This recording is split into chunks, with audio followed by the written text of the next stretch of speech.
SPY. We took one position here in the AM session. Was a win. I went short here after I saw an SMT formed at these data highs. Well, NQ took out this high that was created previous to that data injection. So when I saw that SMT created with NQ and ES, I decided to enter short. Well, actually, I saw this inverse rally gap form here, and that's when I decided to enter short on ES or SPY. And I did wanted to see this Linden low get taken out. And if you ask why, during London session, we had ventured into this 4-hour gap back here, right? So presumably, even though we had this new week opening gap back here, right? I wanted to see price come down, take out that London low, right?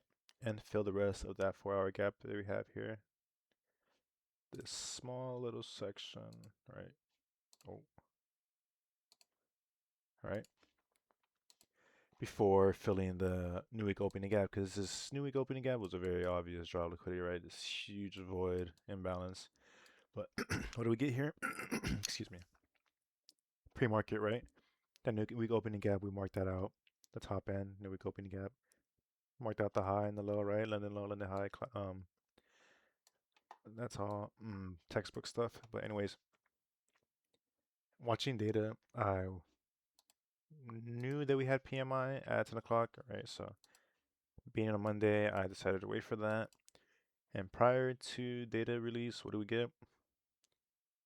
It looks like, right, price or SPY took out this AM low before going up and taking out the London high and tapping into this new week opening gap. However, looking at this after my trade and everything, I saw that there was a SMT, right? ES created a lower high there, while NQ made a lower low here. Right, that's bullish SMT. And what do we do? What did it do? Right, rip straight up after it created the SMT to this new week opening gap. And mind you, I was waiting for 10 o'clock data injection, and finally we get 10 o'clock. And what do we see? Where's 10 o'clock? Right around here. So at 10 o'clock, NQ swept here. Right, this high, NQ swept it there, while ES formed what? A lower high, right? It's bearish SMT. And what do we get right after that? Right, a formation of this inverse rally gap. It wasn't on NQ though, I will say. Right, where is that inverse rally gap, right? It's not. So ES was the favorable pair today. As you can see, there was not the cleanest inverse rally gap, but it is still there, right? And once that formed, I decided to enter short, stop at the top, at the high. That was the SMT created on NQ. And I was targeting these London lows, however, this was more than enough of the cake for me. I had to take my position out and call it a day there. But as you can see, I was mistaken, right? What did price do? I bet you NQ took this low out. Watch. Oh, I lied. It ended up respecting the fair value gap that was created after that SMT, right? That shot up into that London high and new week opening gap here, right?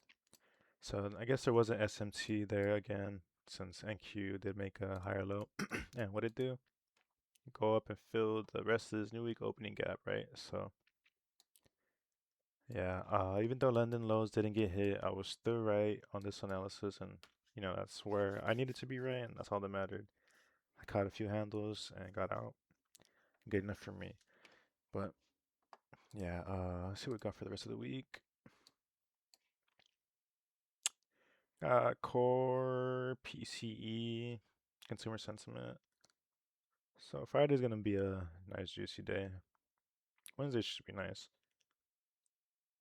Oh yeah, it is non-farm, right? It should be non-farm on Friday.